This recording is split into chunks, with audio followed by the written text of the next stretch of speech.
मंडळी नमस्कार. पवारांचा बी प्लॅन या विषयावर आपण बोलणार आहोत. भारतीय जनता पक्ष महाराष्ट्रातल्या या बंडाळीला बळ देतो आहे का? भारतीय जनता पक्षच ही सगळी बंडाळी घडवून आणतो आहे का, असा प्रश्न आपल्या सगळ्यांच्या समोर आहे. एक निर्विवादपणे सत्य आहे की या शिवसेनेतल्या बंडाला यश मिळालं तर उद्या भारतीय जनता पक्षाचंच सरकार महाराष्ट्रात सत्तेवर येणार आहे. त्यामुळे या सगळ्या बंडाचा फायदा बंडखोर आमदार आणि भारतीय जनता पक्षच यांना होणार आहे. आज भाजपचा कोणताही नेता या बंडाबाबत स्पष्टपणे बोलत नसला तरी या बंडाला भाजपचं समर्थन असू शकतं, याबाबत दुमत असण्याचं कारण नाही. फक्त हे बंड भाजपने घडवलं आहे का, हा प्रश्न माझ्या मनात आहे. लोकांचे असेही दावे आहेत की उद्धव ठाकरे आपला एक्झिट प्लॅन तयार करतायत. म्हणजे उद्धव ठाकरेंना या सत्तेत राहणं अवघड आहे. मोदींच्या भेटीनंतर उद्धव ठाकरेंनी यातून बाहेर पडायचं ठरवलं आणि त्यानंतर त्यांनी आपल्याच माणसांना बंडखोर करून पाठवलं. एकट्या शिंदेंच्या मध्ये एवढी हिंमत आहे का, असा प्रश्न विचारला जातो. खरं तर शिंदेंच्या शक्तीला आपण कमीच समजत आहोत असं म्हणावं लागेल. या बंडानंतर शिवसेनेची आणि उद्धव ठाकरेंच्या नेतृत्वाची जी काही नाचक्की होत आहे ती नाचक्की बघता उद्धव ठाकरे आपल्या हाताने हे कांड घडवून आणतील असं मला तरी वाटत नाही. त्यामुळे जे घडतंय ते स्वाभाविक आहे, नैसर्गिक आहे. एकनाथ शिंदेंना आपण कमी समजणं, एवढे आमदार ते गोळा करू शकतील का हे समजणं, त्यांच्या शक्तीवर शंका घेण्यासारखं आहे. माझं मत आहे की एकनाथ शिंदे हे शिवसेनेचे जुने शिवसैनिक आहेत आणि त्यांच्यामध्ये एवढ्या लोकांना गोळा करण्याची निश्चित क्षमता आहे. खास करून शिवसेनेमध्ये अस्वस्थ वातावरण असताना अशा स्वरूपाची गोष्ट घडली स्वाभाविक आहे. तानाजी सावंत याआधीही बोललेत. संजय शिरसाटांची अवस्था आपण बघितलेली आहे. ते दुसरे शहाजी बापू पाटील सांगोल्याचे आमदार, त्यांची अवस्था आपण याआधीच ऐकलेली आहे. म्हणजे असे कितीतरी आमदार आहेत ज्यांच्या भावनांना आपण याआधी ऐकलेलं आहे आणि मी हे नाव घेऊन वारंवार सांगत आलो आहे की शिवसेनेचे सगळेच आमदार एका अस्वस्थ मानसिकतेमध्ये आहेत. ते कोणत्याही क्षणी बंड करू शकतात आणि ते घडलंय, हे बंड घडलंय. त्यामुळं हे उद्धव ठाकरेंचा प्लॅन आहे असं म्हणणं चुकीचं ठरेल.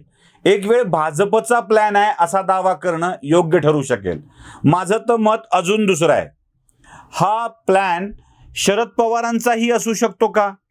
कारण त्या पाठोपाठ शरद पवारांचा किंवा अजित पवारांचा, कोणत्याही पवारांचा प्लॅन असू शकतो का, हे आपण बघितलं पाहिजे. कारण आता शिवसेनेला सतत सत्तेत ठेवणं, मी तर आधी म्हटलंय की काँग्रेसनी आपल्याच मुख्यमंत्र्यांना सलग 5 वर्ष राज्य करू दिलेलं नाहीये. आपल्याच मुख्यमंत्र्यांना ते इतरांच्या मुख्यमंत्र्यांना राज्य करू देतील ही शक्यताच मला दुरापास्त वाटते. अगदी पंतप्रधान पदाला जेव्हा जेव्हा काँग्रेसनं पाठिंबा दिलाय तेव्हा काही महिन्यात पाठिंबा काढून घेण्याचं काँग्रेसनं कृत्य केलेलं आहे. म्हणजे व्ही.पी. सिंगांना भाजपचा पाठिंबा होता. व्ही.पी. सिंगांचा पाठिंबा भाजपनं रथयात्रा अडवल्यावर काढून घेतला आणि त्यानंतर चंद्रशेखर यांना पंतप्रधान करण्यात आलं. अवघ्या 4 महिन्यात चंद्रशेखरांचा पाठिंबा काँग्रेसने काढून घेतला. देवेगौडांची स्थिती काय झाली होती, इंद्रकुमार गुजराल यांची स्थिती काय झाली होती. या सगळ्या प्रकाराला आपण जेव्हा बघतो तेव्हा काँग्रेस कोणालाही सत्तेवर राहू देत नाही. त्यामुळे काँग्रेस हे सरकार पाडील कधी ना कधीतरी, हे नक्की होतं. पण राष्ट्रवादी काँग्रेसच्या मनात भावना काय आहे हे जरा स्पष्ट करून घेणं आवश्यक आहे. म्हणजे पुन्हा पुन्हा उद्धव ठाकरेंना सतत मुख्यमंत्री करणं, हे सरकार 25 वर्ष चालेल, उद्धव ठाकरेच मुख्यमंत्री राहतील, हे असले दावे राष्ट्रवादी काँग्रेस यासाठी पाठिंबा देत नव्हतं. राष्ट्रवादी काँग्रेसचा हेतू भाजपच्या देवेंद्र फडणवीसांना सलग सत्तेवर येऊ न देणे हा होता, भाजपला रोखणे हा होता. म्हणून ते शिवसेनेच्या सोबत गेले आणि सत्ता स्थापन केली. उलट तिकडे गेल्यामुळं राष्ट्रवादीला थोडाफार फायदा झाला आणि पुढची काही वर्ष आरामात राजकारण करता येऊ शकेल अशी शक्ती मिळाली. त्यामुळं आता शिवसेनेच्याच गोटाला फोडून राष्ट्रवादी काँग्रेसनं हे सरकार उलथविण्याचा निर्णय घेतला आहे का, असाही प्रश्न माझ्या मनात येतो. याचा फायदा एक आहे की राष्ट्रवादी काँग्रेस फुटण्याची शक्यता कमी होऊन जाईल आणि राष्ट्रवादी अभेद्य राहील. जे काय वाटोळं व्हायचं आहे ते शिवसेनेचं होईल. समजा हा प्लॅन अयशस्वी झाला तर काय? मी म्हणून पवारांचा बी प्लॅन म्हणतोय. हाही बी प्लॅन तयार आहे आणि तो कसा असू शकतो? मागच्या काही घटनांच्याकडे जरा तपासून बघा.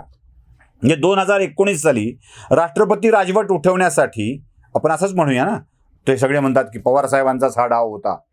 अजित पवारांना 2 दिवसाकरता तिकडे पाठवलं, राष्ट्रपती राजवट उठवून घेतली, सत्ता स्थापन करायला लावली, पुन्हा आपली केली आणि अजित पवारांना वापस बोलवून घेतलं. म्हणजे पवार असे कांड करू शकतात, तर पवार आणखीही काही कांड करू शकतात. अजित पवारांना वापस बोलवून घेतलं, परत त्यांना उपमुख्यमंत्री केलं. अजित पवारांचं प्राबल्य वाढत राहिलं. शरद पवारांच्या मनात खरं तर सुप्रिया सुळेंना राज्याचं मुख्यमंत्री करणं आहे. शिवसेनेनं हे तत्व स्वीकारलं तर ठीक, नाही तर काय करायचं? म्हणून बी प्लॅन देखील पवारांच्या जवळ असेल. मागच्या काही दिवसात तुम्ही बघा, अजित पवारांचं आणि भाजपच्या केंद्रीय नेतृत्वाचं, राज्यातल्या नेतृत्वाचं सख्य वाढलेलं आहे. म्हणजे नरेंद्र मोदींच्या कार्यक्रमाला हजर राहणे, भाजपच्या विषयी फारसं काही न बोलणे किंवा भाजपच्या नेत्यांवरती कठोर टीका न करणे, याबाबतचा एक स्वतंत्र व्हिडिओ आपण केलाय. अजित पवारांना झालंय तरी काय नावाचा, करणार तरी काय आहेत नावाचा, त्यात सगळं आपण सांगितलंय. बरं, त्यानंतर सुद्धा पुन्हा अजित पवारांची वाक्य तुम्ही बघितलीत. म्हणजे काल परवा एक अजित पवारांनी प्रेस कॉन्फरन्स घेतली आणि त्या प्रेस कॉन्फरन्समध्ये सांगितलं की मला वाटत नाही की सत्ता उलथविण्यामध्ये किंवा या बंडामध्ये भाजपचा सहभाग असेल. हे क्लिअर कट अजित पवार बोललेत. मला वाटत नाही, मला तसं दिसलेलं नाही, मला जाणवलेलं नाही, हे स्पष्टपणे अजित पवार बोलतायत. आणि पुन्हा ते पत्रकार परिषदेत हे पण सांगतायत की आमच्या प्रदेशाचे अध्यक्ष याबाबत अधिकारवाणीने बोलतील. त्यानंतर त्यांच्या प्रदेशाचे अध्यक्ष जयंत पाटील, जे मंत्री सुद्धा आहेत, ते प्रेस कॉन्फरन्स घ्यायला आले आणि त्यांनीही अजित पवारांचीच री ओढली. त्यांनी काही टोमणे मारायच्या सवयीप्रमाणे त्यांनी पण मारले. ते म्हणाले की आसाममध्येच कशी काय व्यवस्था होते, सुरतमध्येच कशी काय व्यवस्था होते, विमानाची व्यवस्था कोण केली आहे, हॉटेलची व्यवस्था कोण केली आहे, या गोष्टी समोर येऊ देत. पण मला आज तरी कळलेलं नाही आहे की भारतीय जनता पक्ष यात सहभागी नाही आहे, त्यामुळे मी त्याचा दावा करणार नाही. म्हणजे अजित पवारांच्याच भाषणाची री जयंत पाटलांनी ओढलेली आहे. मला एक साधा प्रश्न विचारावासा वाटतो. जयंत पाटलांना शरद पवारांनी राष्ट्रवादी काँग्रेसचं प्रदेशाध्यक्ष केलं नसतं तर जयंत पाटील कुठे राहिली असते, म्हणजे त्यांची स्थिती काय राहिली असती? जयंत पाटलांनी देखील जरा स्पष्ट करून सांगणं आवश्यक आहे. मधल्या काळात त्यांची देवेंद्र फडणवीसांसोबत वाढलेली जवळीक, म्हणजे फडणवीसांनी मुख्यमंत्री असतानाच्या काळामधली ही जवळीक देखील खूप काही सांगून जाते. म्हणून मला असं वाटतंय की हा प्लॅन अयशस्वी ठरला म्हणजे पळा पळा कोण पुढे पळेतो अशी स्पर्धा सध्या लागलेली आहे. कोण पुढे जाणार, कोण भाजपसोबत सत्ता करणार, या सत्तेच्या स्पर्धेत राष्ट्रवादी काँग्रेसनं हे सरकार पाडण्याच्या आधी शिवसेनेच्याच एका गटानं जाऊन भाजपसोबत हातमिळवणी करण्याचं ठरवलं. या प्रयत्नांना अयशस्वी करत पुन्हा राष्ट्रवादी काँग्रेस तर भाजपच्या जवळ जाण्याचा प्रयत्न करणार नाही ना. म्हणून अजित पवारांच्या रूपानं एक पर्याय शिल्लक ठेवलेला आहे का? अजित पवार अशा स्वरूपाची बंडखोरी करून या सरकारचे काही आमदार घेऊन जातील का आणि ते भाजपसोबत सत्ता बनविण्यासाठी इच्छुक असतील का? अजित पवारांचा हा प्रयत्न यशस्वी व्हावा यासाठीच शिवसेनेच्या बंडखोरांच्या प्रयत्नाला अपयशी करण्याचा प्रयत्न राष्ट्रवादी काँग्रेस करते आहे का? भाजपसाठी काय हो, इकडे सागर बंगल्यावर किंवा मलबार नरिमन पॉइंटच्या भाजपच्या प्रदेश कार्यालयात निवांत बसून राहायचंय. जे काही होतंय ते बघायचंय आणि जो येईल त्यासोबत सत्ता स्थापन करायची आहे. सत्ता जाणार आहे ती उद्धव ठाकरे यांची, सत्ता मिळणार आहे ती भारतीय जनता पक्षाला आणि यात फायदा होणार आहे तो शिवसेनेच्या बंडखोरांचा किंवा राष्ट्रवादी काँग्रेसच्या बंडखोरांचा.